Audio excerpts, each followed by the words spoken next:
From Super League to Olympic distance to age group world records to color. Go longer with the right fuel at the right time with SFuels.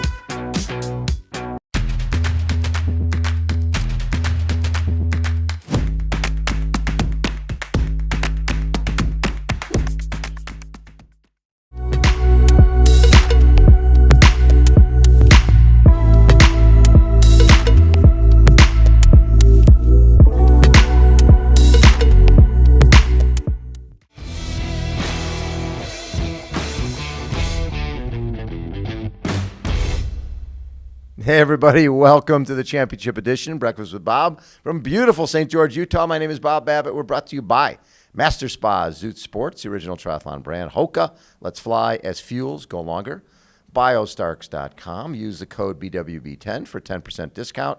Quintanaroo, Form Smart Swim Goggles, Zions Bank, Premium Plus Sports, and our Challenged Athletes Foundation. 5th place yesterday at the Ironman 70.3 World Championship, Mr. Fred Funk. Fred, you got to be happy with 5th.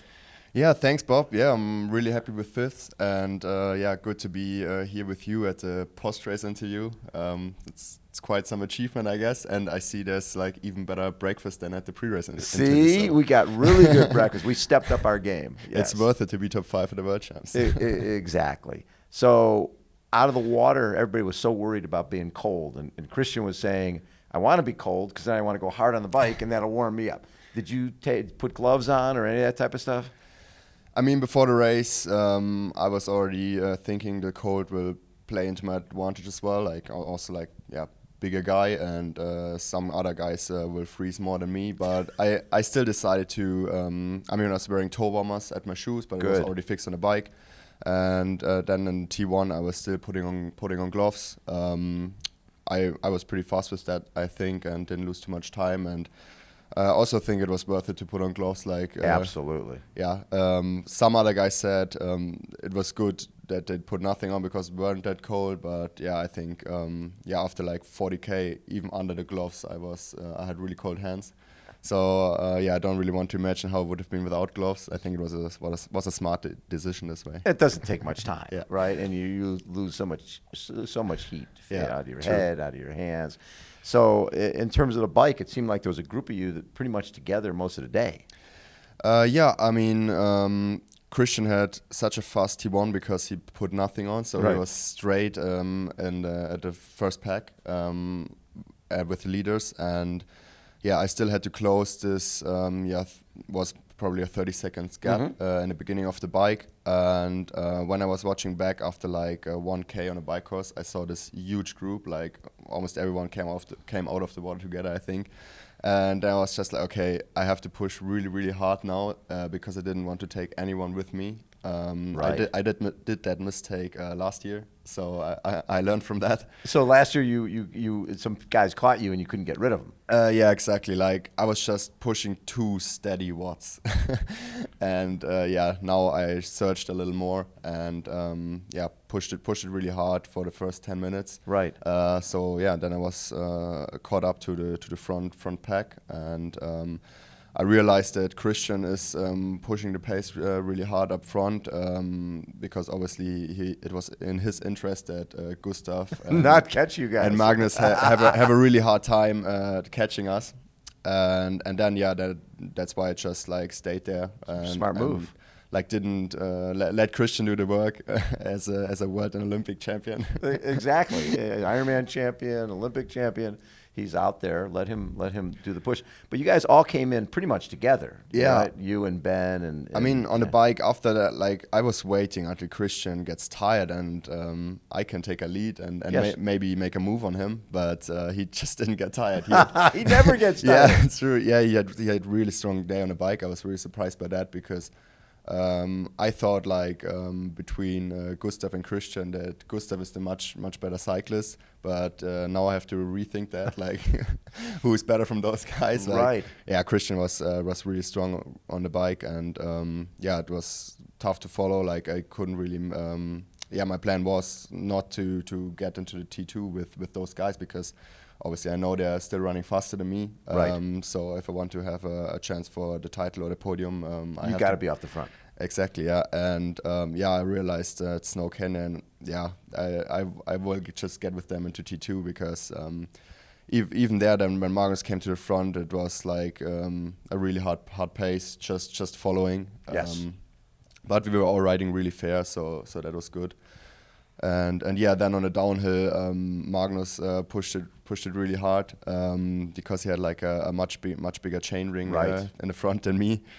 So I had a pretty high cadence down there, pretty hard time keeping up. But then I still had a really solid day on the bike. The other guys were just strong as well. When you know that other guys are better runners. In other races, a lot of people still sit back and they're like, okay, I can get third, I can get fifth. But you're the guy who's going to go to the lead when you can because you're there to win the race. Yeah, of course. I mean, like I tried, like if I would have like gone to the lead, I also like would have attacked for sure. So because like I didn't really want to work with Christian. Yeah, that doesn't, no, not when the guy, runs a 30-minute 10K anytime he wants. Yeah, exactly. And I always know that I have to make a move on the bike, and also like it's also my interest, just even when I'm leading, like to push the pace and make the others tired for the run. Right. Because even when we are like going on the run course or at the same time, I think it's better when it was a hard ride. So yeah, the gaps on the run are like just closer together. First lap of the run, you were not very happy with that. Not at all, no. I mean, like I said, the ride was still pretty hard, and then went on the run course. It wasn't really in my favor that it started with this long uphill, up diagonal street. Yes. I think it's better, like for me, if the T2 would have been up diagonal street, so we and run you can down run downhill first to start, and then back up, because then like I just get into my rhythm better, right. or would have get into my rhythm better. So this way I had a hard time like finding my legs. My back hurt, probably also from the cold. Right. My calves hurt, and I was just like, oh, okay, come on. I just was thinking to myself, okay, keep pushing until the downhill, and so I can find my rhythm there. And it was like that. Like the first downhill. My legs opened up, and I mean, Mika was coming pretty quick from behind, like no chance running with him. And and then the second lap was pretty good. Miki Tarkold caught me and also put actually like a 30 seconds gap on me. But then my last 6K, I actually had way too much energy left. So I had a really good the second downhill, and especially the last K when I caught back fifth place. Yeah, people thought, okay, this run course is going to be way faster because we took out some of the climbing and we added a golf course. But a golf course isn't necessarily fast because it's hard to get a rhythm. You're running across grass, which always feels like running in quicksand. Talk a little bit about just the changes in the course, and I don't think people ran faster on it. Yeah, like you run this like long uphill up diagonal street, and then you already like get tired on that golf course. Yes. And then there's like this steep short climbs, like the downhill you can't really push hard because the downhill you have to like a 90-degree left turn. It's like left, right, up, down. There was like a cross country run up there. Yes, it was. It was a lot. It was like high school cross country all over again. Yeah, and I think that the run times were still pretty similar to the run times here last year. Yes, they were really about the same. Yeah. And without that really steep downhill. That steep downhill, that was brutal. I'm glad that was gone. When you look at your season, with the win at ZLMZ and third at the long distance champs, and then PTO fifth there, and first at Challenge Valshy, and second at 70.3 Kutchko. A solid year. Do you look at it as one of your best years? 100%, yeah. I really had almost only good races. Yeah. Like I had 2 DNFs. One was because of a flat tire, and the other one in Dallas. Yeah, that was really the only race where I had actually a bad day. Right. And every other race, like went really good, and yeah, we are progressing year by year, and the progress to this year was that I just got really consistent with my results and my performance, and I'm happy that I could show my good performance here as well yesterday. So it's interesting. You got 5th at the Canadian Open. That's like $35K. That's good dollars in those type of races. So when you look at your schedule for next year, will be a lot of the PTO races? Yeah, I will do all of them. Yeah. Yes, anyone you can get into. Yeah, true. When you have $1 million prize purse and you're guaranteed $5K for 20th, that's not a bad thing. Yeah, and yeah, you get the chance to race the best of the world. Yes. Yeah, four times a year. Well, and you got to do that here. You got to do that at the Canadian Open. Those races are more fun, right? When you've got, it's a championship field. When you're in Dallas or up in Edmonton or here, you're racing against a championship field, so you really find out where you're at. Yeah, exactly. Yeah, it's also just a better, almost a better feeling actually to get 5th here than to win SLMC or Weichsee this year. Right. Yeah, just because you know they're like, I mean at SLMC, you know you have good guys, but always like you should win there. Yeah, like some people are always missing, and you never know where you stand. Basically, like in the world, but here now I know. Yeah, there's just only 4 guys faster than me. That's pretty cool to know. Yeah, it is interesting because when you go to other races and you could pick races and win a lot, and then but you sort of are deceiving yourself a little bit because you don't really know where you stand when the fields aren't deep. Yeah, exactly. And I mean, another reason for that is probably also like the sponsor bonuses. Yes. I mean, probably like when I count all of my bonus together, I may probably get more for my win at SLMC than my 5th place here at the World Really? Champs. Yeah, because like yeah, Austrian race, which is pretty big for my sponsors. Yes. And yeah, and it's a win. Yeah, it's just. Win just always gives more. Obviously, if I win here, would be even bigger. Huge. Of course. Very cool. And what's now you're done with the season? A lot of guys, talking to Christian today, he's heading off to Bermuda to do ITU. I can't imagine after a long season like you've had going and doing another race right now.